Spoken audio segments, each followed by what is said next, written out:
ஆச்சி பாதாம் ட்ரிங்க். ஆச்சி பாதாம் ட்ரிங்க் ஒன்னு வாங்கினா ஒன்னு ஃப்ரீ.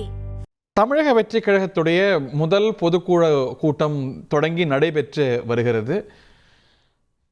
கூட்டணி அமைப்பது தொடர்பாக முழு அதிகாரத்தை தலைவருக்கு வழங்கியிருக்கிறது. நம்ம கழகங்களெல்லாம் பார்த்துருப்போம். இந்த தீர்மானம் ரொம்ப பிரசித்தம். எல்லா கழகங்கள்லையும் நம்ம பார்க்கக்கூடிய தீர்மானங்கள் தான். மத்திய அரசு மாநில அரசு ரெண்டுத்தையும் பல்வேறு இஷ்யூஸில் கண்டித்து விமர்சித்து தீர்மானங்கள் இடம்பெற்றிருக்கின்றன. விஜய் என்ன பேச போகிறார் அப்படிங்கிறது உற்று கவனிக்கப்படும். முதல் பொதுக்குழு அப்படிங்கிறதுனால அது கட்சியுடைய டைரக்ஷனுக்கு வழிவகுக்குமா? தேர்தலுக்கு முந்தைய ஆண்டு அப்படிங்கிறதுனால என்னென்ன ரிவீல் பண்ணுவார்னு நினைக்கிறீங்க விஜய்? விஜய் வந்து தன்னுடைய பொலிட்டிக்கல் ஏமை வந்து கம்ப்ளீட்டாக ரிவீல் பண்ணுவார். என்ன ஸ்ட்ராட்டஜிக்குள்ளே அவர் போக போகிறாருன்றது தெரியும். உதாரணத்துக்கு இப்போ ஒன்றிய அரசை எதிர்த்த தீர்மானங்கள் அதில் வந்து எந்த அளவுக்கு ஸ்ட்ராங்காக அவர் பேச போகிறாரு. மும்மொழி கொள்கையாகட்டும், தொகுதி மறுசீரமைப்பாகட்டும், இந்த விஷயங்களில் வந்து அவர் என்ன பேச போகிறாரு. இந்தி மொழிக்கு எதிராக அவர் என்ன பேச போகிறாரு. திமுக வந்து ஒரு பாஜக எதிர்ப்புன்ற ஒரு பெரிய புயலை கிளப்பி அகில இந்திய அளவில் நிற்குது.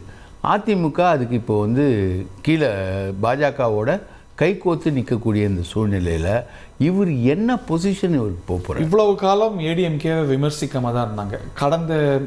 கடந்த கூட்டம் நடந்தது இல்லையா, அவங்களுடைய ஆண்டு விழா, அதில் குறிப்பால் ஆதவர்ஜனா மட்டும் பேசினார் அப்படின்னு நம்ம புரிஞ்சு முடிஞ்சது. ஸோ இவ்வளவு காலம் அதிமுகவை விமர்சிக்காமல் இருந்த திரு விஜய் இன்னைக்கு விமர்சிப்பார்னு பார்க்கலாம். விமர்சித்தார் அப்படின்னா, இன்றைக்கி விமர்சித்தார் அப்படின்னா அது வந்து அவர் அதிமுக அலையன்ஸுக்கு போகாமல் பிரசாந்த் கிஷோர் சொன்ன மாதிரி தனியாக நிற்கக்கூடிய ஒரு ஸ்ட்ராட்டஜிக்கு அவர் போகிறார் அப்படின்றத வந்து நம்ம புரிஞ்சுக்கலாம்.